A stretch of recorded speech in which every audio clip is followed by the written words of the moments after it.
الحمد لله رب العالمين والعاقبة للمتقين والصلاة والسلام على أشرف الأنبياء والمرسلين وعلى آله الطيبين الطاهرين الهادين وأصحابه الأكرمين أجمعين.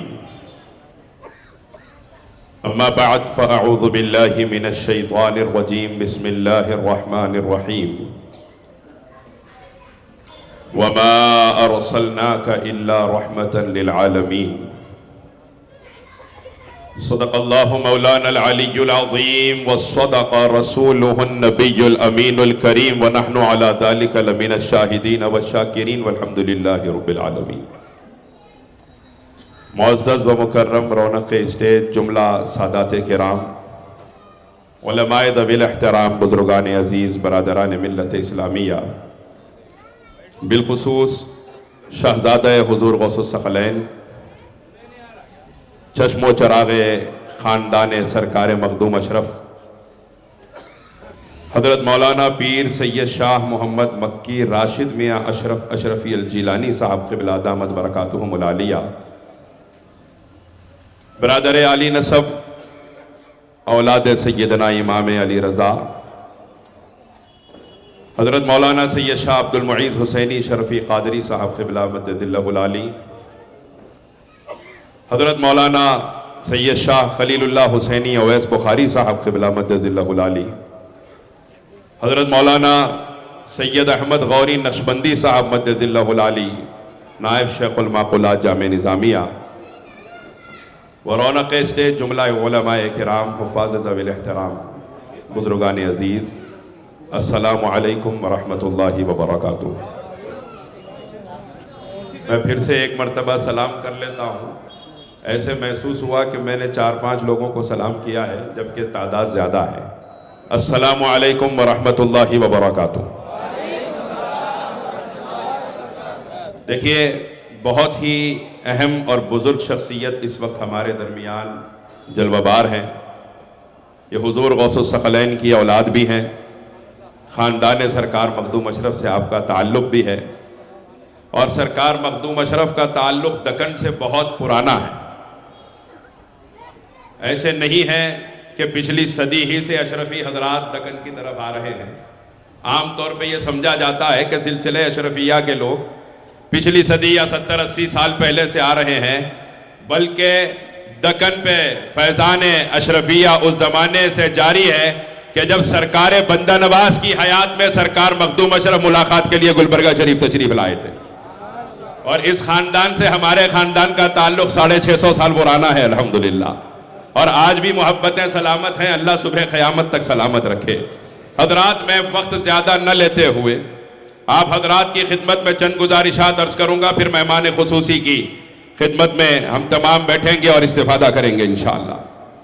حضرات، یہ رب کریم کا احسان ہے کہ پروردگار عالم نے ہم غلامان احمد مختار کو اس عظیم اجلاس میں جمع فرمایا، جس میں الگ الگ عنوانات، الگ الگ علماء نے الگ الگ موضوعات پر خطابات فرمائے، اور ختم نبوت کے عنوان پر پھر ہمیں مہمان خصوصی کا خطاب سننا ہے۔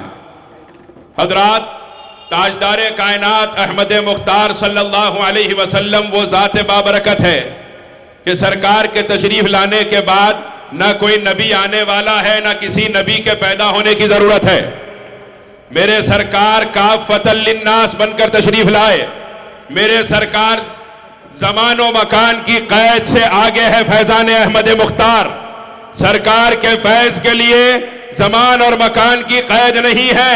صبح قیامت تک میرے مصطفیٰ کا فرمان جاری رہے گا، صبح قیامت تک میرے مصطفیٰ کی ایک ایک بات جاری رہے گی، صبح قیامت تک میرے مصطفیٰ کی ایک ایک ادا جاری رہے گی، اور جب بھی کوئی گستاخ مصطفیٰ کی شان میں گستاخی کے لیے کھڑا ہوگا، ہم جیسے کروڑوں غلام اپنے نبی کی عزت کی خاطر میدان میں نکل کے آئیں گے انشاءاللہ، کیونکہ ہم جانتے ہیں اگر ہمارا رشتہ ہے تو سب سے بڑا رشتہ زہرا کے بابا سے ہے، حسنین کے نانا سے ہے۔ کائنات کے سارے رشتے قربان ہیں مصطفیٰ کے رشتے پر۔ کائنات کے سارے رشتوں سے بڑا احمد مختار کا رشتہ۔ وجہ کیا ہے؟ ہمیں قرآن ملا تو مصطفیٰ سے ملا، رحیمان ملا تو مصطفیٰ سے ملا، رحمان ملا تو مصطفیٰ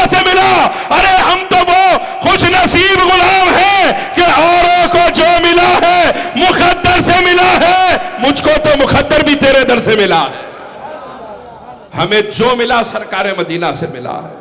آج دنیا یہ سمجھ رہی ہے کہ وہ بات کرتے چلے جائیں گے، نئے نئے سوال ڈالتے چلے جائیں گے، نئے نئے سوالات میں ہمارے لوگوں کو پھانستے چلے جائیں گے، تو کیا ہم جواب نہیں دے سکتے؟ یاد رکھیے، یہ سرکار کے گستاخ جب سوال کرتے کرتے تھک جائیں گے، مصطفیٰ کے غلام جواب دیتے دیتے نہیں تھکیں گے انشاءاللہ۔ یہ اسٹیج پر ایسی عظیم ہستیاں جمع ہیں، خاندان اہل بیت کے چراغ بھی یہاں موجود ہیں، جامعہ نظامیہ کے سپوت بھی یہاں موجود ہیں، دیگر علماء کرام یہاں جلوہ فرما ہیں۔ اللہ تبارک و تعالی ان کو سلامت رکھے۔ حضرات، میں ایک بات عرض کروں، اپنی بات کو اختتام کی طرف لے جاؤں۔ یہ بات یاد رکھیے، حضور کی ذات مرکز عقیدت ہے، اور جو حضور کا ہے وہ ہمارا ہے، جو حضور کا نہیں وہ اپنا سگا بھی ہے تب بھی ہمارا نہیں ہو سکتا، کیونکہ ہمارے عقیدوں میں کسی بھی عبادت کی قبولیت سے پہلے عشق مصطفیٰ لازم ہے۔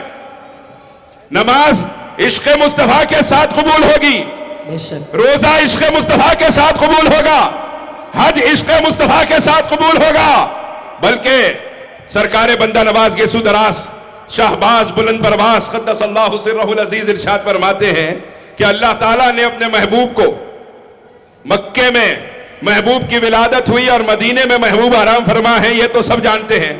سرکار بندہ نواز ارشاد فرماتے ہیں لیکن مکے میں محبوب کو کیوں نہیں رکھا؟ اس میں راز کیا ہے کہ محبوب مکے میں نہیں ہے؟ اب راز تو وہی بتائیں گے جو رازوں کے پردے جن کی آنکھوں کے سامنے سے اٹھے ہوئے ہیں۔ سرکار بندہ نواز فرماتے ہیں کہ محبوب کو مکے